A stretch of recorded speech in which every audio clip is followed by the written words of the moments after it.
were burned alive inside their home. My mother fed us the gluey mess of a boiled blanket. We walked for hours searching for the firewood and water that would keep us alive, and were beaten by local security forces if we strayed too far. The land we lived on would never be ours. We prayed that one day we would be embraced by any country. I wrote because I wanted to find meaning in these tragedies. There are many stories of hope. Refugees built lives in the camp in spite of the restrictions. We opened stores and planted gardens. We studied day and night in order to continue going to school. And then the luckiest among us walked for days to get to that school.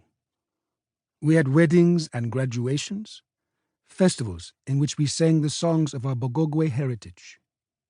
If you closed your eyes, it was as though you were home in Congo. Babies were born to ecstatic mothers and fathers. Some of us were able to leave and start lives elsewhere. I was helped by a miracle.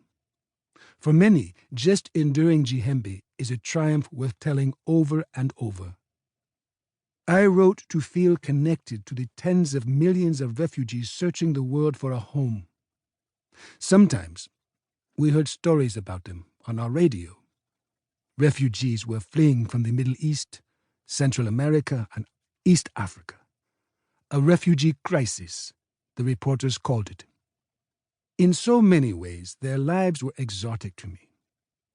I had never been to Syria or Myanmar, but in other ways, their journeys were identical to the one I took in 1995 when I fled violence in eastern Congo with my family.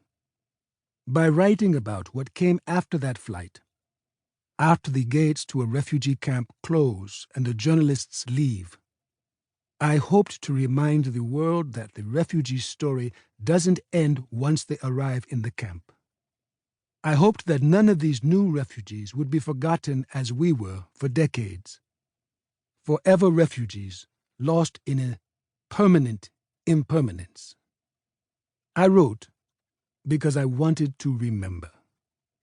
I wanted to remember the sound of the wind in the forest in Congo, and the stories my grandmother told me and my siblings before we went to sleep.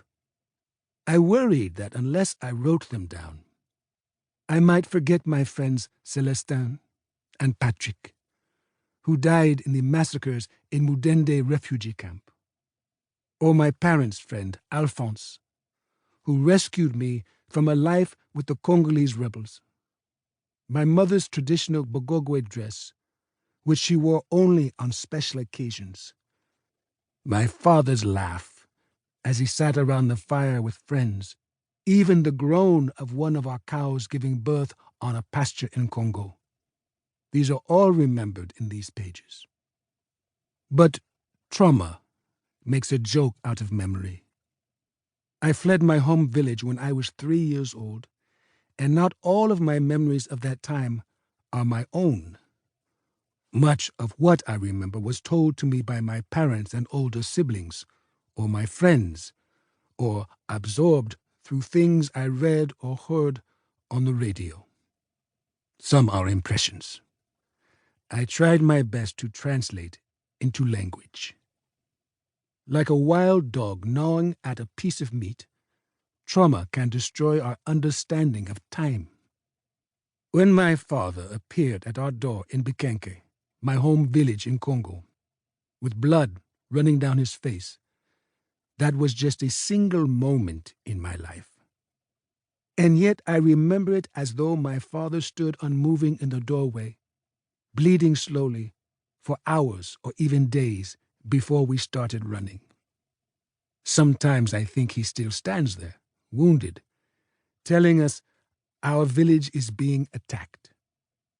Trauma creates fantasies. It warps real life.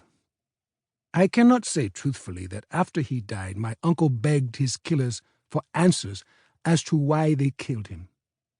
And yet I remember him doing so as well as I remember my high school graduation. Sometimes I force